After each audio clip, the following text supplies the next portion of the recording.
The International Festival of Dinagyang, Iloilo City, Philippines goes to New York and bites the Big Apple.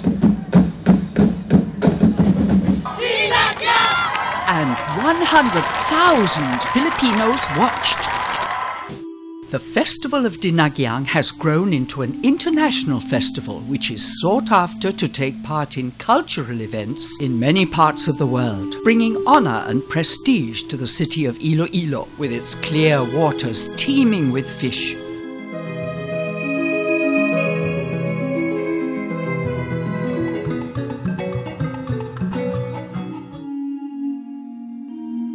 Where its cultural heritage beckons the tourist, and where the parao is central to the way of life for the fishermen and celebrated with fireworks on the beach.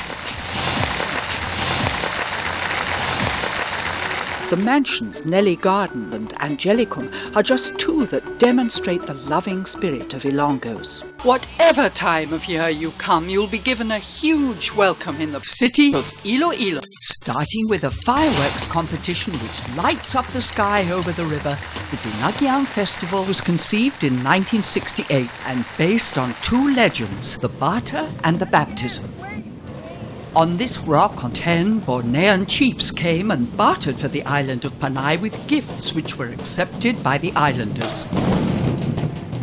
Also commemorated in Dinagyang is the birthday gift given to Father Boy Galindez, who had requested a replica of the Christ child, the Santo Niño.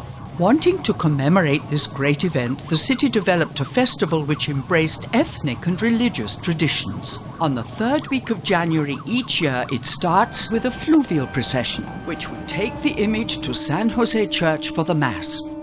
Tourists get an awesome bonus as the weekend starts with the magnificent festival of Kasadyahan. Tourists can be assured of a shaded area to sit with a comfortable level of sound monitored in accordance with sound ordinances. Our very strong point in Iloilo is the peace and order situation. You can be sure that you will be safe around, you could move around the city even at night, and you will be assured that nobody will be taking advantage of you. One of the delightful features of the Kasadyahan festival is the contrast between the tribes. Some focus on the products of the area, such as bamboo, which is reflected here in the use of bamboo instruments, while in other cases, the history of the area is the focus.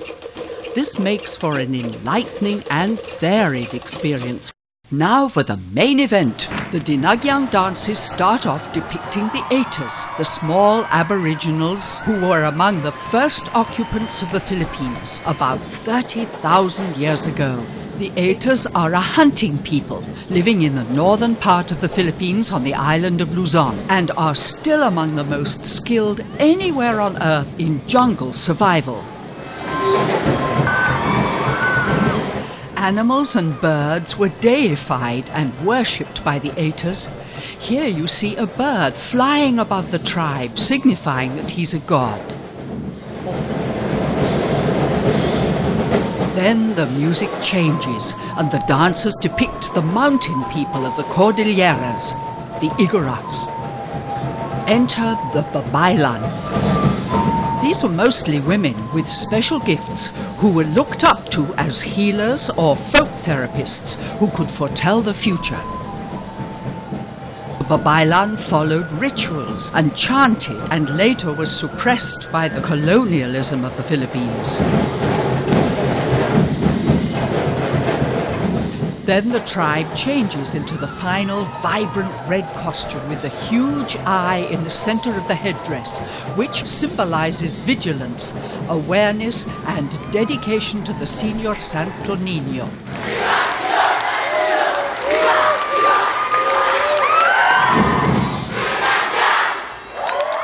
What an honor for Iloilo City and the Dinagyang Foundation to perform here in Washington, D.C. in front of the ambassador and no less than the vice president of the Philippines. Viva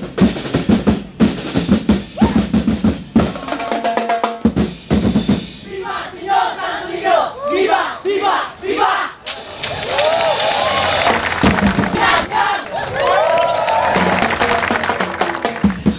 Tourists coming to the Philippines are given a great bonus. Unlike many Asian countries, nearly all Filipinos speak good English.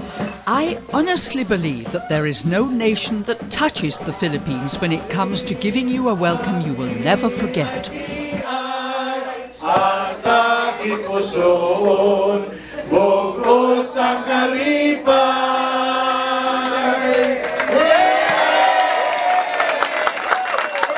International Festival of Dinagyang is conquering the world. But as the tribe looks at their reflections in the space capsule, they point upward. And what's the betting that one day they will be performing in space?